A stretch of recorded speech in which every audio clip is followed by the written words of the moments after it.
Hello, welcome to Room 442 on a field trip today at BMO Field, getting set for Canada against Honduras on Tuesday. James Sharman, Mikey Singh, Sarah Pararia. John Herdman's just spoken to the media, and you could cut the atmosphere with a knife when asked about the current state of affairs off the pitch for Canada at the moment. The word John Herdman used was frustrating. It's frustrating. He can't say too much. We understand that. What do you think's being said behind closed doors right now regarding the situation on the men's side? I would love to be a fly on the wall in that conversation. I guess from the player's perspective, you kind of want to, focus on the task at hand, but at the same time, you do need to find ways to work together, both with the men's and the women's, to come up with a solution here. And obviously, you're working with CSA as well. The message, I'm sure, is going to be, focused on the task at hand. During this window, we're here to play games, and all that other stuff we'll sort out at a later time. Maybe not during the time where you're supposed to play matches and really compete in very important competitions here.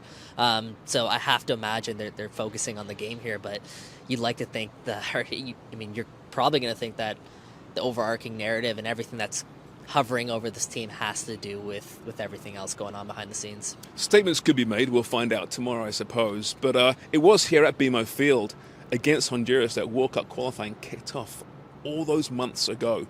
Since then, obviously, some real highs, Sarah, and now we're seeing some lows. When John Herdman says, given all the time and the years put into getting Canada soccer to where it's at, to see where we're at right now, at least publicly, is very disparaging.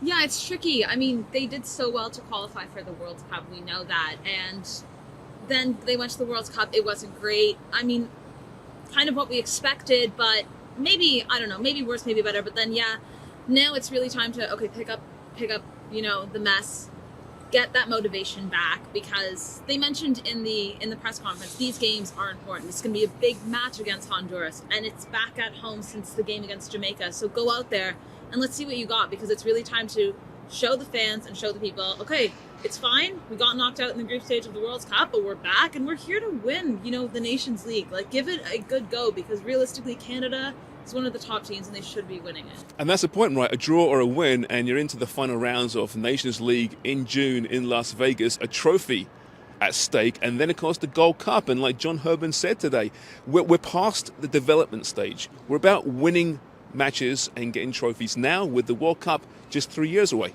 Yeah, he was asking about Canada's interior goals, and his message for 2023 was Kings of CONCACAF, and that's where they left off, obviously, with the World Cup qualifying cycle, and that's where they want to be at the end of this Nations League tournament. Expectations are raised when it comes to this men's national team. No longer they're going to be just satisfied with competing among the big teams. They want to be the biggest team in this nation. They want to continue their momentum and really build off what they set the groundwork for. So, yeah, expectations are raised, and it starts, I guess, on Tuesday against Honduras, a game they have to win. The conditions aren't great. I mean, listen, this is, in some areas of the world, proper football weather. I tell you this much, it's bloody cold right now. We're seeing the referees and the assistant referees warming up and going through their drills behind us right now. It is CONCACAF, so I'm not going to go any further into the officials or refereeing. Canada's used to these conditions, though. You are literally trembling right now. This is really quite amusing, actually, Sarah.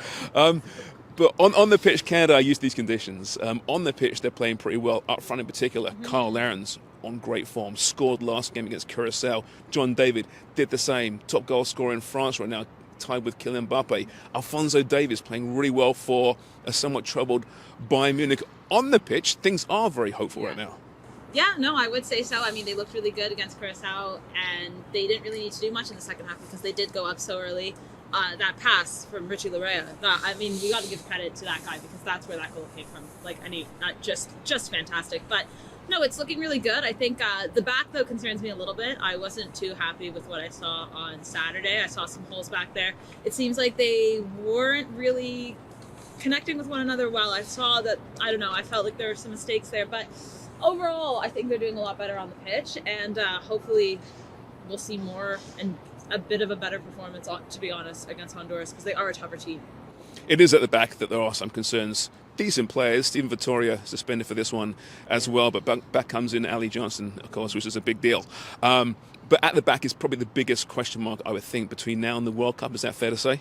Yeah, and something Herdman touched on when he was asked about the depth that Canada has right now at center back, and he said it's sparse and it's not quite. They're not deep in the well, were his exact words in that regard. But you have to look at a guy like Derek Cornelius, who has stepped up. He's gone to Malmo now. He's playing at a higher level, and he has risen his game, and he's being trusted more by John Herdman to play a bigger role for Canada at the back. And I expect him to play another big role on Tuesday beside Alistair Johnston and probably Scott Kennedy as well, who's a guy who missed out on the World Cup because of an injury, and now he gets his chance to once again play a big role for this men's national team. But you're right, competition at that position in particular, it's not very fierce, let's call it.